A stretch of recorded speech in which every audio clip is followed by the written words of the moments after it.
During the process of writing my written research project, I was researching the different approaches of dance improvisation, which also led to the discussion of improvisation in choreography. Amongst my research, Kent Despain discussed a choreographic process called tracking.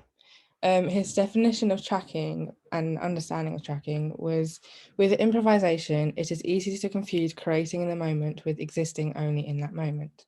Everything happens in the now, but as with the rest of our lives, the now emerges from within the flow and context of what has already occurred. What we know of the moments that have passed help us to make the decisions in the present. A process he called tracking. Tracking the time that had passed, but you can track any aspect of your experience that you conceptualize and sense. This quote originally for me really drew my attention to it because the idea of tracking was something I felt like I wanted to explore into and discover in a way. My analysis and understanding of Kent Despain's definition of tracking came to what I decided to call the elements of tracking. To exist and the past and present were all components of time, and to conceptualize and see context was space. And for me to visualize that was to do that through art and digital forms, which is what led me to my thought processes of researching into William Forsythe's synchronous objects, a previous piece of work I had already come across. William Forsythe's composition of his choreography, One Flat Thing, was digitally developed by William Forsythe, Ohio State Department of Dance, and the Advanced Computing Center for Art and Design. The digital experience was called Synchronous Objects. It was the first phase of an initiative that Forsyth envisioned called Motion Bank. And then it was an initiative in his eyes that would become an accessible repository for advanced ideas, in which he created improvisation technologies and analytical eye, which was a software which would teach dance and document dance. For me, I felt this way of documenting movement was a beginning to my own choreographic process of tracking. The way he portrayed line and curve and 3D format just really intrigued me into the idea. I continued this idea of tracking movement through visual forms by doing my own artistic responses. So I would either record myself improvising and then watch and create the art at the same time, or I would do the improvisation and then reflect. The first two are of recordings, the last one is of a reflection. At this point in my choreographic exploration, I still felt I didn't truly understand the connections between the visual art I was creating and my improvised movement. Because of this, I decided to do further research into artists I could contact, one being Katrina Brown, a choreographer and university lecturer at Falmouth. And I found her reply to my question quite interesting and intriguing. This in front of you was the reply in response to my question. Would you say for you that visual art and dance combined is your way of tracking your movement? Katrina describes her art as an extension of her movement and her choreography, which was quite interesting to me because it redefined what I kept calling visual art as an extension of movement instead. At Faye Dobinson, an artist and fine art lecturer at Newlyn, was inspired by my explorations into tracking and the ideas of exploring tracking movement. And we had a quite long, deep conversation in interview/informal form, more of a conversation. And I picked out some interesting parts of it.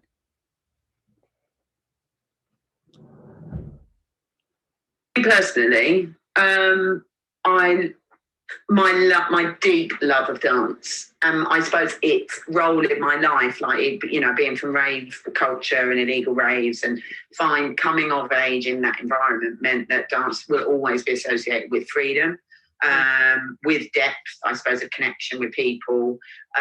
So I've always got that running through, like, you know, that's one of the threads in the plait of my life. And it's constantly bubbling, and it hasn't yet been given form, which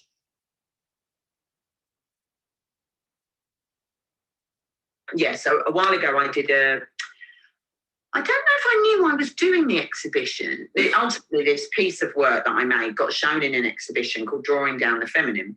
So it's quite to do with matters of the soul, to do with matters of the internal energies that some people assert that we have. Like Jung says that we've got the anima and the animus, and we've got this masculine and feminine, which is very different to very different to the ideas we've got in this world now of what it is to be a man, what it is to be a woman. Yeah. So I covered a room with paper, this one particular room. I even covered the view, funnily enough. And it was almost like a ritual to do with the feminine, and to do with both. I don't know, just I felt like I could be a bit of a channel. And I felt that I wanted to see what would come out of my body movements. If I covered this on paper, and I got sticks, charcoal, so it was analog, paper, and it kept it limited. And a friend came, bless her, and made a video, and she edited it, thank God, because it was about 40 minutes to 5 minutes, because I can't watch myself for longer. And also what happened, which was really beautiful, was that there was a guy called Jim, but he's a really tender masculine, and he was making these beautiful pieces. And he'd made a sound piece, which was, I think, a Romanian poet talking about, I suppose, our relationship with the earth and the feminine stuff. So he'd made this bit of music. So he said, why don't you use that and you can move to that? So it was something I hadn't really even listened to, and it was very otherworldly. And I just responded and created all these marks. And in the end, this form was birthed. And it was quite something. It was quite an experience, because I really got lost in it. And I looked around the room, and I was left then with these huge sheets of paper with the marks on. And interestingly, and then I showed, when it came to this exhibition, Drawing Down the Feminine, I was like, I've got exactly the piece that's needed. So I had a telescreen on the floor with the video on it, and then I had the actual work I'd made, you know, because it was huge, you know, going all the way up the gallery wall. And a woman wrote, funnily enough, a poet came. I didn't know this, Katrina Naomi. She's a wonderful poet. She lives here. She's very, very successful. And she was really moved by the piece. And she wrote this amazing poem called For a Woman Dancing, dedicated to Faye. And she just gave this thing to me. And I'll have to send it to you. It's all about moving the weight of your hips and moving like no one's watching and all this and that. So in a way, this collaboration happened for me, both with the spirit of the place, the energy that was moving through me, my own body, and I suppose, like you said, with tracking movements that I've done before. Yeah. And then obviously Katrina, unbeknownst to me, coming along and almost collaborating as well and creating this written. So we have the spoken word kind of thing, written word and spoken. And it was really, really moving to do. I like the term tracking, and funny enough, I use it. It's in a book I love, Women That Run With the Wolves, and she talks about sometimes you need to go within and you need to track something quietly. And I even said it to some friends recently, you know, they were like, let's go out, let's do this, let's me. Socially distanced, of course, only 6 and outside. And I said, no, I've got to sit with this thing. I've got to track it. There's something moving through me and I don't know what it is. So for me, tracking is something, it's got the inference of hunters when you're following something and you're really, really, you're responding to the scents and sights, and, you know, it's all quite delicate. It's really, really of the moment. I'm creating a lecture for London College of Fashion about how, if you can identify the way you make marks, they can suggest forms, like that could then suggest pieces for collections like fashion, clothing, whatever. And I've talked a lot, or I think a lot, about how different every way that's given to you as a creative to work has, for me, a different personality. And, you know, and when we're talking about analog, hard copy, you know, actual, the stuff of making visual art, yeah, I suppose that's an appropriate term at this point. Felt tip has a different personality to charcoal, has a different personality to pencil, has a different personality to acrylic paint, has a different personality to oil pastel. Each of those is a variable. So I always think of them as variables. Yeah, and when I teach life drawing, for instance, I'm like, it's not just, you know, you've got the surface you work on, you've got what you're making the lines with. Even like the fact that the charcoal, the pigment of the charcoal can stay on the skin, so I was able to draw up the skin and the way it can smudge, so you create second lines that copy each other. When I was moving and sat down, but the print on my skin was going on the paper. Yeah, beautiful. And whereas if you'd have done that with felt tip or oil pastel, they don't have the same personality. They don't give you the same things. So getting to know your mediums is really thrilling. Yes, no, I totally get that. It's like a signature. So we all have a signature, and in a way, if we can unlock ourselves a bit and push all the other stylistic choices away, because we live in an age where we're being told all the time visually what to think, what to do, blah, blah, blah. Yeah. It's just visual heavy, you know. So if you can push all that away for a few days and just draw, make marks, because first of all, you're going to be a bit. But if you can even make marks the way Morgan O'Hara does, and emotional mark making is her thing, you know. Yeah. You can tap into your own language, and when you tap into your own language, you're tapping into the way you see the world, and that you can only do that, I think, by working with different mediums as well. So you've got all those things going on as well. And another medium is movement. You know, that's another. So like you've got oil paint, acrylic paint, you've got movement, etc., etc. Yeah. So all these things, you know, form this rich weave. That's why I always think of, I suppose, creative practice like a piece of cloth or a rug. You know, it's this weave of things, and sometimes other things. Think about it, there's just as much movement in a painting as there is in a choreography. Well, this is it, and that's why I was looking at, and again, with this thing I'm putting together, the research I've been doing, so there was Gutai, which was Gutai, and that was a Japanese movement, kind of came to the fore in the mid-50s, 54, 55. They were post-war, so it was probably Japan's one of their most important sort of cultural leaps. That could just be a Western point of view. But it was action painting, and there's still an artist, you know, making work with gunpowder, throwing that, and there's a Chinese artist doing that still now. It's working with movement and almost breaking out the constraints of what they saw with the art world, so the frame and the, you know, pushing through all that. And what was interesting was Jackson Pollock was doing his drip paintings, and he died in 55, so, and only found that out doing this. So it was quite interesting that, because Japan definitely culturally didn't absorb that much. So there were these things happening concurrently. Japan is notorious for, I think, in a wonderful way, retaining their culture. Yeah, I think that Gutai thing was interesting for me to see. It was like, you know, it's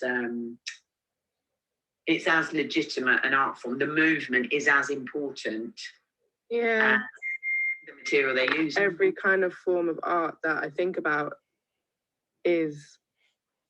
They all are movement pieces, and they're all... Yeah, they are, yeah. Kind of, nothing still, nothing stationary. It's all got some kind of movement.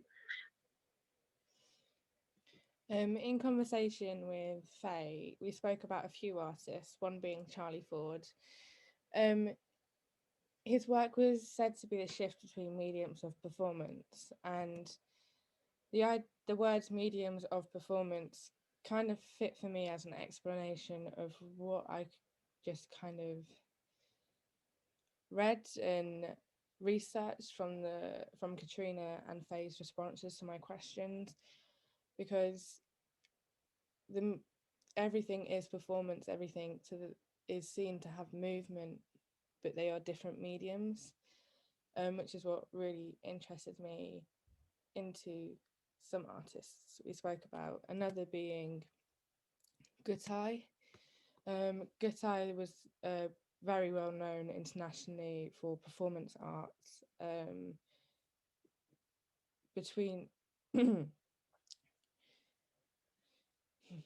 Gutai was recognised as an abstract expressionism, along with a lot of other art forms that came out around that time era, where art began to be used with expression, and it was defined as abstract expressionism, which was art created with gestures and movement, and even down to the way the brush was used was important. After research, I decided to do my own explorations. I was drawn to the idea of tracing the space around my body. So as I traced the space around my body, I also let that space kind of take the pen where it needed to go to see how much space I had around me. There was a moment in my improvisation where the body's space became the paper space and vice versa. So where I had sat down on the paper that had charcoal marks on it, it would print onto my skin. So then I was able to draw up my leg as part of the paper because they were both sharing the same space, which is something I saw when I watched the video of the improvisation back, and it was quite interesting to me, the idea of this absent and present space becoming one, because they are imprinting on each other. So the tracking wasn't just about the space around, but it was a space within as well. To continue from my initial spark of influence from Forsyth's synchronous objects, I use Adobe After Effects to edit my improvisation video. By tracking each point using key point tracker and different animation softwares on Adobe, I was able to block the body's form, and isolate it from its background. This is what I ended up creating, which was nothing like what I thought I would create. I thought something more advanced and technological would come out of this, like something more like Forsyth, but I just don't have the technology to do that. But I still felt like this video brought choreographic questions to my mind about what is the importance of space and the absent and the present space, and what it is that I'm actually tracking, and what it is to track the movement. I then spoke to a friend of mine who is a games technician in Falmouth University, who is looking for an opportunity to collaborate with Amata students with motion capture. These are videos of some works he did with the recent Amata students, and this is what he said to me about the project. In a way, it is a project, but they really want to work with dancers or people that understand the movement of their body. And for me, it was the perfect way to take the next step into my choreographic exploration. It would be so interesting for my PPP to be able to explore more with what I've been creating into tracking and forms and space with the technology available through the uni. And I'm hoping that this is the next step into tracking my movement, and maybe this is my next step in my choreographic process. The end.